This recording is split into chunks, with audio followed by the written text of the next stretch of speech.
7 दिन लगातार रेप, एक नहीं दो नहीं पूरे 23 लड़कों ने किया रेप। ड्रग्स देकर किया रेप और बनाते रहे वीडियो। नमस्कार, हमारे खास शो ये हिंदुस्तान है में आपका स्वागत है और मैं हूं आपके साथ महक सौदाई। यूपी से आई इस खौफनाक रेप की खबर ने दरिंदगी की सारी हदें पार कर डाली। रूह कपा देने वाला ये मामला उत्तर प्रदेश के बनारस का है, जहां एक ग्रेजुएशन की छात्रा को किडनैप कर पूरे 23 दरिंदों ने लड़की के साथ दिन रात बलात्कार किया। सुनकर भी शरीर में कंपन होती है कि पूरे 7 दिन तक एक लड़की का बलात्कार होता रहा, लेकिन किसी को कुछ खबर नहीं हुई।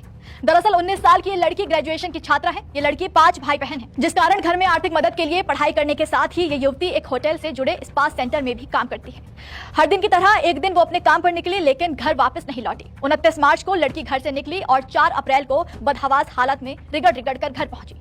इन 7 दिनों में जो दरिंदगी इसके साथ हुई वो सुनकर आपके भी रोंगटे खड़े हो जाएंगे। लड़की काम खत्म कर लौट रही थी कि तभी उसे रास्ते में उसका दोस्त राज विश्वकर्मा मिला, जिसके बाद लड़की उसके साथ घूमने चली गई। इस दौरान राज जबरदस्ती उसे लेकर एक होटल में गया और वहां उसके साथ पहले जबरदस्ती की, लेकिन जब लड़की ने विरोध किया तो उसने जबरन उसका रेप किया और उसका वीडियो भी बना लिया। 30 मार्च को जब बेटी अपने घर आने लगी तो राज के जानने वाले समीर, आयुष सिंह समेत कुछ और लड़के होटल में आए। उन्होंने उस लड़की को होटल में ही रोक लिया। फिर वीडियो वायरल करने की धमकी देकर सभी ने उसके साथ बारी बारी से रेप किया। लड़की का फोन भी उन्होंने छीन लिया, इसलिए वो किसी को फोन भी नहीं कर पा रही थी। लड़की खूब चिल्लाई, लेकिन किसी ने उसकी एक नहीं सुनी। लड़की को पूरे दिन होटल में रखने के बाद अगले दिन 30 मार्च को उन लड़कों ने अपने अन्य दोस्त, जिसमें सोहेल, अनमोल, दानिश, साजिद और जाहिद, इन सबको शामिल किया और होटल बुलाया और फिर सबने मिलकर लड़की का गैंग रेप किया और साथ साथ इसका वीडियो भी रिकॉर्ड कर लिया। इन सबसे पहले लड़कों ने लड़की को ड्रग्स सुंघाए और फिर जब वो नशे में धुत हो गई फिर उसके साथ रेप किया। इसके बाद लड़कों ने होटल से निकलकर लड़की को गाड़ी में बैठाकर मलदहिया स्थित कॉन्टिनेंटल कैफे ले गए। वहां बेहोशी की हालत में फिर लड़की के साथ रेप किया। 2 दिन तक मलदहिया के आसपास के होटलों में साजिद के दोस्त इमरान, दानिश, सोहेल, शोएब, जैब और अन्य लड़कों ने अलग अलग जगह लड़की के साथ रेप किया।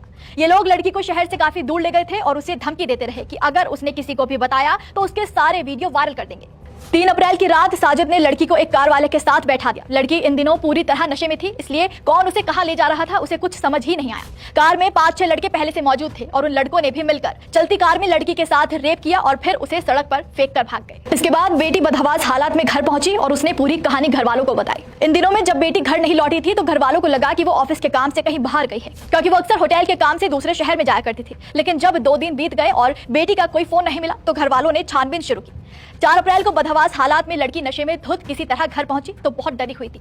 बेटी की इस हालत के बाद उसके पिता की तबीयत बिगड़ गई और होश में आने के बाद जब लड़की ने अपनी कहानी सुनाई तो घर वालों के पैरों तले जमीन खिसक गई, जिसके बाद उन्होंने थाने में शिकायत दर्ज कराई। लड़की का मेडिकल हुआ तो रेप की पुष्टि भी हो गई। युवती की मां की शिकायत पर मुकदमा दर्ज कर 6 आरोपी गिरफ्तार किए गए। गिरफ्तार युवकों में ललापुर निवासी साजिद, हुकुलगंज निवासी आयुष सिंह और दानिश खान, मलदिहा निवासी अनमोल, सिगरा निवासी इमरान समेत कई अन्य शामिल हैं और फिलहाल इनसे पूछताछ की जा रही है।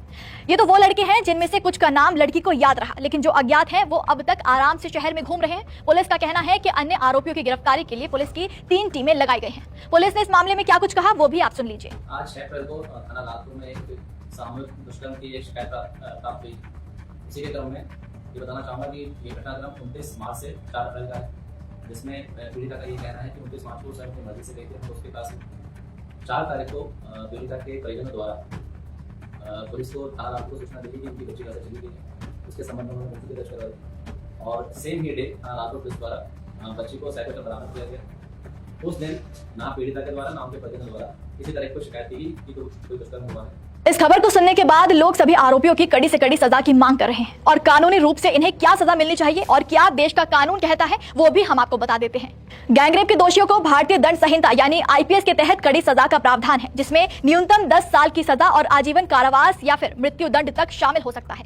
आईपीसी की धारा 376 के तहत बलात्कार के लिए सजा का प्रावधान है, जिसमें कम से कम 10 साल की सजा और आजीवन कारावास की सजा शामिल है।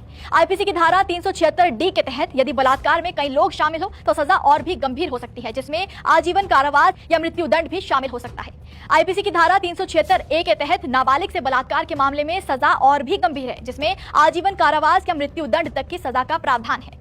लेकिन इस मामले में अब तक कोई ठोस कदम नहीं उठाया गया। कमाल है ना, पूरे 7 दिन तक दिन रात रेप हुआ। होटल, लाउंज, कैफे, कार, सड़क, हाईवे, हर जगह एक लड़की के साथ हैवानियत होती रही।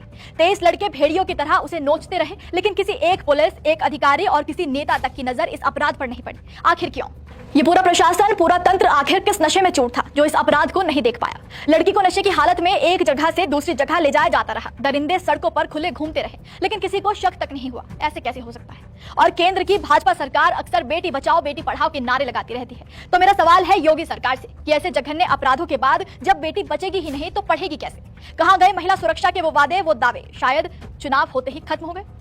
और सरकार को अब इस बेटी को न्याय दिलाना ही होगा, क्योंकि यह हिंदुस्तान है, संविधान से ही चलेगा।